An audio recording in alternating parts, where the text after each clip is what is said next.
നമസ്കാരം,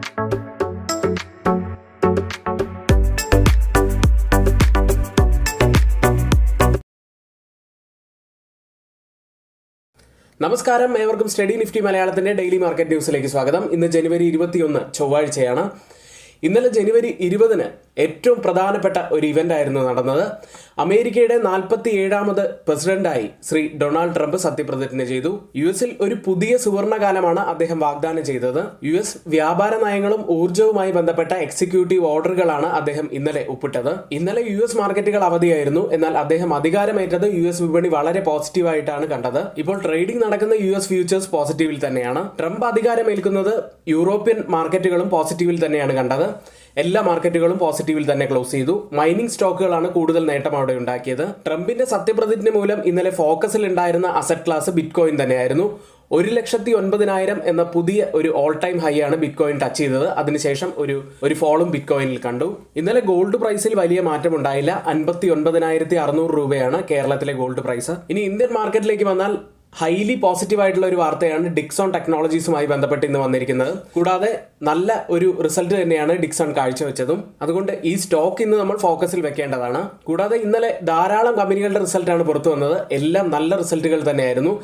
അതുകൊണ്ട് നിങ്ങൾ ആ റിസൾട്ട് സെക്ഷൻ കൂടി ഒന്ന് നോക്കാൻ ശ്രമിക്കുക. ഇനി ആർക്കെങ്കിലും നമ്മുടെ എഡ്യൂക്കേഷൻ ടെലഗ്രാം ചാനലിൽ ജോയിൻ ചെയ്യാൻ താല്പര്യമുണ്ടെങ്കിൽ തൊട്ടുമുകളിൽ നമ്മൾ ഇവിടെ നൽകിയിരിക്കുന്ന വാട്സ്ആപ്പ് നമ്പറിൽ മെസ്സേജ് അയച്ച് നിങ്ങൾക്ക് പെയ്ഡ് എഡ്യൂക്കേഷൻ ടെലഗ്രാം ചാനലിൽ ജോയിൻ ചെയ്യാവുന്നതാണ്. രാവിലെ 9 മണി മുതൽ 3:30 വരെ എല്ലാ എഡ്യൂക്കേഷൻ വ്യൂസും നമ്മൾ ആ ഗ്രൂപ്പിലാണ് നൽകാറുള്ളത്. ഇനി നമ്മുടെ ഇന്നത്തെയും വീഡിയോയുടെ ലൈക്ക് ടാർഗറ്റ് 200 ലൈക്കുകൾ തന്നെയാണ്. ചാനൽ ആരെങ്കിലും സബ്സ്ക്രൈബ് ചെയ്യാൻ മറന്നു പോയിട്ടുണ്ടെങ്കിൽ ദയവ് ചെയ്ത് ചാനൽ കൂടി ഒന്ന് സബ്സ്ക്രൈബ് ചെയ്യുക. ഇന്നത്തെ ആദ്യത്തെ വാർത്ത ഡിക്സോൺ ടെക്നോളജീസുമായി ബന്ധപ്പെട്ട ഒരു വളരെ പോസിറ്റീവ് ആയിട്ടുള്ള ഒരു വാർത്തയാണ്. ഡിക്സോൺ ടെക്നോളജീസ് ഇന്ത്യയിൽ $3 billion display fabrication unit plan ചെയ്യുന്നു. വാർത്തയുടെ വിശദാംശം ഈ പ്രകാരമാണ്. ഇന്ത്യയിൽ $3 ബില്യൺ, അതായത് 25,860 കോടി രൂപ വരുന്ന ഡിസ്പ്ലേ ഫാബ്രിക്കേഷൻ സൗകര്യം സ്ഥാപിക്കാൻ ഡിക്സോൺ ടെക്നോളജീസ് പദ്ധതിയിടുന്നു. സഹകരണത്തിനായി ഒരു ആഗോള സാങ്കേതിക സ്ഥാപനവുമായി കമ്പനി ചർച്ച നടത്തുകയാണ്. ഇതുവഴി കമ്പനി ലക്ഷ്യമിടുന്നത് ഉൽപാദനം പ്രാദേശികവൽക്കരിക്കുക, സപ്ലൈ ചെയിൻ നിയന്ത്രണം മെച്ചപ്പെടുത്തുക, ചെലവ് കുറയ്ക്കുക എന്നിങ്ങനെയാണ്. ഏതായാലും ഈ ഒരു വാർത്ത ഡിക്സോൺ ടെക്നോളജീസിനെ സംബന്ധിച്ച് ഹൈലി പോസിറ്റീവ് ആയിട്ടുള്ള ഒരു വാർത്ത തന്നെയാണ്. മറ്റൊരു വാർത്തയുള്ളത്, ഇന്നലെ സൊമാറ്റോവിന്റെ റിസൾട്ട് പുറത്തു വന്നിരുന്നു. റിസൾട്ട് പുറത്തു വന്നതിന് ശേഷം പെട്ടെന്ന് തന്നെ സ്റ്റോക്ക് പ്രൈസിൽ ഒരു ഇടിവുണ്ടായി. ആദ്യം നമുക്ക് ഈ റിസൾട്ടിന്റെ പോസിറ്റീവുകളിലേക്ക് പോകാം. വരുമാന വളർച്ചയിൽ 64% വർധനമാണ് ഉണ്ടായിരിക്കുന്നത്. 5,405 കോടി രൂപയിലാണ് ഇപ്പോൾ റവന്യൂ ഉള്ളത്.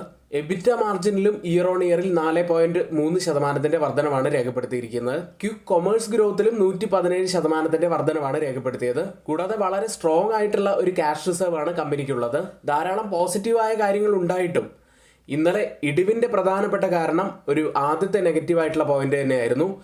ലാഭത്തിലുണ്ടായ ഇടിവ് തന്നെയാണ് ഇന്നലത്തെ സ്റ്റോക്ക് പ്രൈസ് ഇടിയാനുള്ള കാരണമായത്. ഏകീകൃത അറ്റാദായം ഇയർ ഓൺ ഇയറിൽ 57% കുറഞ്ഞത്. 59 കോടി രൂപയിലാണ് ഇപ്പോൾ അറ്റാദായമുള്ളത്. പ്രോഫിറ്റ് എസ്റ്റിമേറ്റ് ആയി പറഞ്ഞിരുന്നത് 230 കോടി രൂപയായിരുന്നു. അതായത് എസ്റ്റിമേറ്റുകൾ മിസ് ചെയ്യുന്ന ഒരു പ്രോഫിറ്റ് തന്നെയാണ് കമ്പനിയുടെ ഭാഗത്തു നിന്നും ഉണ്ടായത്. മറ്റു കാരണങ്ങൾ നോക്കുകയാണെങ്കിൽ എക്സ്പെൻസസ് വർദ്ധിച്ചു. ഫുഡ് ഡെലിവറി ഗ്രോത്ത് ഇപ്പോൾ കുറഞ്ഞിരിക്കുന്നു. ഇതിന്റെ പ്രധാനപ്പെട്ട കാരണമായി കാണാൻ കഴിയുന്നത് ആ സെക്ടറിലുള്ള ആ ഒരു കോമ്പറ്റീഷൻ തന്നെയാണ്. സൊമാറ്റോയുടെ ഈ ഒരു റിസൾട്ട് കമ്പനിയെ സംബന്ധിച്ച് നെഗറ്റീവ് തന്നെയാണ്. ഇന്നത്തെ പ്രധാനപ്പെട്ട കുറച്ച് സ്റ്റോക്ക് ന്യൂസുകൾ നോക്കാം. ആദ്യം റിലയൻസ് പവർ ആണ്. റിലയൻസ് പവറിന്റെ പുതിയ CEO ആയി നീരജ് പരാഖിനെ കമ്പനി നിയമിച്ചു. അടുത്തത് വേദാന്തയെ സംബന്ധിച്ച് ഒരു പോസിറ്റീവായിട്ടുള്ള വാർത്തയാണ്. കമ്പനിയുടെ റീഫിനാൻസിംഗ് അപകട സാധ്യതകൾ കാര്യമായി കുറവ് വരുത്തിയതിനെ തുടർന്ന് കമ്പനിയുടെ ദീർഘകാല വിദേശ currency issuer default rating Fitch upgrade ചെയ്തിരിക്കുന്നു. B- നിന്ന് B+ ഇപ്പോൾ അപ്ഗ്രേഡേഷൻ നടന്നിരിക്കുന്നത്. അടുത്തതായി കുറച്ച് Q3 റിസൾട്ടുകളിലേക്കാണ്. ആദ്യം നമ്മൾ ഇപ്പോൾ പറഞ്ഞ ഡിക്സോൺ ടെക്നോളജീസിന്റെ Q3 പോകുന്നത്. നെറ്റ് പ്രോഫിറ്റിൽ 122% വർധനമാണ് ഇയർ ഓൺ ഇയറിൽ രേഖപ്പെടുത്തിയത്. 216.2 കോടി രൂപയിലാണ് ഇപ്പോൾ പ്രോഫിറ്റ് ഉള്ളത്. റവന്യൂവിൽ 117% വർധനവും എബിറ്റയിൽ 111.8% വർധനവുമാണ് ഇയർ ഓൺ ഇയറിൽ രേഖപ്പെടുത്തിയത്. ഏതായാലും ഡിക്സോൺ ടെക്നോളജീസ് ഇന്ന് ഹൈലി ഫോക്കസിലുള്ള ഒരു സ്റ്റോക്ക് തന്നെയായിരിക്കും. അടുത്തത് മൾട്ടി കമോഡിറ്റി എക്സ്ചേഞ്ച് MCX എന്ന കമ്പനിയാണ്. കമ്പനിയുടെ നെറ്റ് പ്രോഫിറ്റായി രേഖപ്പെടുത്തിയത് 160 കോടി രൂപയാണ്.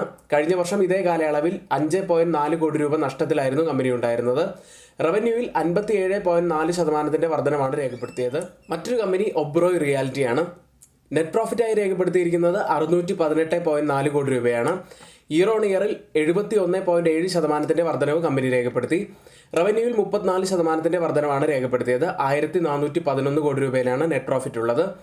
എബിറ്റയിൽ 68.1% ഒരു സ്പൈക്കാണ് ഉണ്ടായിരിക്കുന്നത്. അടുത്തത് സൺടെക് റിയാലിറ്റിയാണ്. നെറ്റ് പ്രോഫിറ്റായി രേഖപ്പെടുത്തിയത് 42.5 കോടി രൂപയാണ്. കഴിഞ്ഞ വർഷം ഇതേ കാലയളവിൽ 9.7 കോടി രൂപ നഷ്ടത്തിലായിരുന്നു കമ്പനി ഉണ്ടായിരുന്നത്. റവന്യൂവിൽ 281% വർധനവ് രേഖപ്പെടുത്തി. അടുത്തത് പ്രകാശ് ഇൻഡസ്ട്രീസ് എന്ന കമ്പനിയാണ്.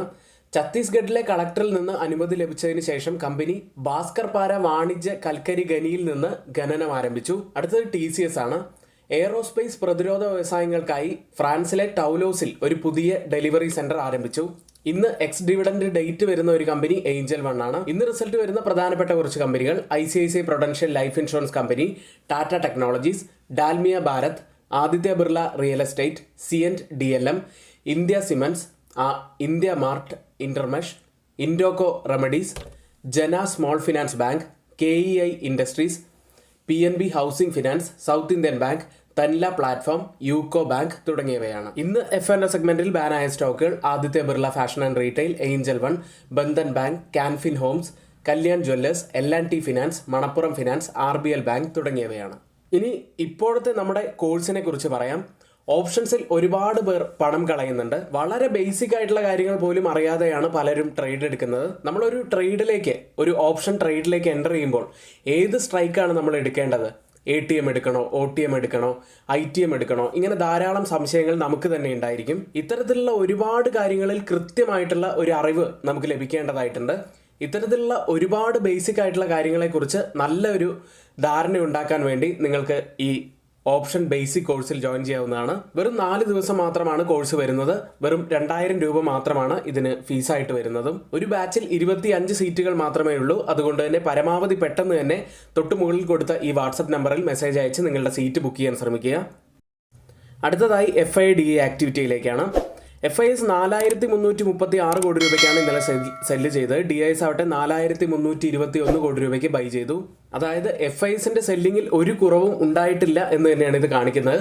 അതിന് ഇക്വലന്റ് ആയിട്ടുള്ള ഒരു ബൈയിങ് അപ്പുറത്ത് DIS നടത്തിയത് കൊണ്ടാണ് ഇന്നലെ മാർക്കറ്റ് പിടിച്ചു നിന്നത്. ഇന്നലെ മാർക്കറ്റിൽ നമുക്കൊരു പോസിറ്റീവ് ക്ലോസിംഗ് ലഭിച്ചു. മാത്രമല്ല ഇന്നൊരു ഗ്യാപ്പ് അപ്പ് ഓപ്പണിംഗ് ആണ് ലഭിക്കാനിരിക്കുന്നത്. പക്ഷേ FISന്റെ സെല്ലിംഗ് ഒരു ആശങ്കയായിട്ട് തന്നെ നിലനിൽക്കുകയാണ്. ഏഷ്യൻ മാർക്കറ്റുകളിലേക്ക് അമേരിക്കയുടെ പ്രസിഡന്റായി ശ്രീ ഡൊണാൾഡ് ട്രംപ് സത്യപ്രതിജ്ഞ ചെയ്തു.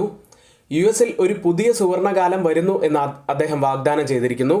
ഇതോടെ ഇപ്പോൾ ഓപ്പൺ ചെയ്തിരിക്കുന്ന ഏഷ്യൻ മാർക്കറ്റുകളും പോസിറ്റീവിൽ തന്നെയാണ്. ഇപ്പോൾ ജപ്പാൻ മാർക്കറ്റ് നിക്കി ട്രേഡ് ചെയ്യുന്നത് 0.30% ഇടിവിലാണ്. ഹോങ്കോങ് മാർക്കറ്റ് 0.23% നേട്ടത്തിലുമാണ് ട്രേഡ് ചെയ്യുന്നത്. ഇപ്പോൾ ആരംഭിച്ച ഗിഫ്റ്റ് നിഫ്റ്റി ഉള്ളത് 23,410 എന്ന നിലയിലാണ്. ഇപ്പോഴത്തെ ഈ ഒരു നില വെച്ച് നിഫ്റ്റിയിൽ ഇന്ന് ഏകദേശം ഒരു 10 പോയിന്റ്സിന്റെ ഗ്യാപ്പ് അപ്പ് ഓപ്പണിങ്ങിനാണ് സാധ്യതയുള്ളത്. ഇനി നമ്മൾ പറയാൻ പോകുന്ന ഒരു swing stock KRN heat exchanger എന്ന സ്റ്റോക്കാണ്. ഒരു റിവേഴ്സൽ കാറ്റഗറിയിൽ നമുക്ക് ഉൾപ്പെടുത്താൻ കഴിയുന്ന ഒരു സ്റ്റോക്കാണ്. കൂടാതെ നല്ല വോളിയവും ഡെയിലിയിലും വീക്ക്ലിയിലും കാണുന്നത് നല്ലൊരു സൂചന തന്നെയാണ്. ഇപ്പോൾ നിങ്ങൾക്ക് സ്ക്രീനിൽ കാണുന്നത് പോലെ ഒരു ബ്രേക്ക് ഔട്ട് ലഭിച്ചതുകൊണ്ട് തന്നെ 830 മുകളിൽ ഒരു പ്രൈസ് വരികയാണെങ്കിൽ നമുക്കത് വാച്ച് ലിസ്റ്റിൽ ആഡ് ചെയ്യാൻ കഴിയുന്നതാണ്.